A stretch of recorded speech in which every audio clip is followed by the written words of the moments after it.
တိတ်တခိုးအချစ်တချင်းကိုလည်းဗီဒီယိုလုပ်ပေးပါဆိုလို့သူပြောရတဲ့တိတ်တခိုးချစ်ကဘယ်တိတ်တခိုးချစ်လဲတော့မသိဘူးဒါပေမဲ့ကျွန်တော်ကြိုက်တဲ့တိတ်တခိုးချစ်တချင်းကိုလုပ်ပေးလိုက်ပါတယ်မီမီဝင်းဖေ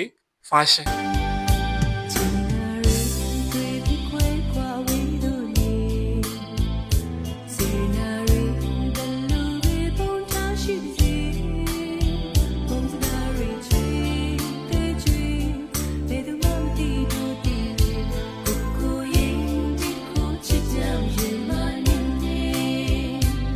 နန်းဆန်နီ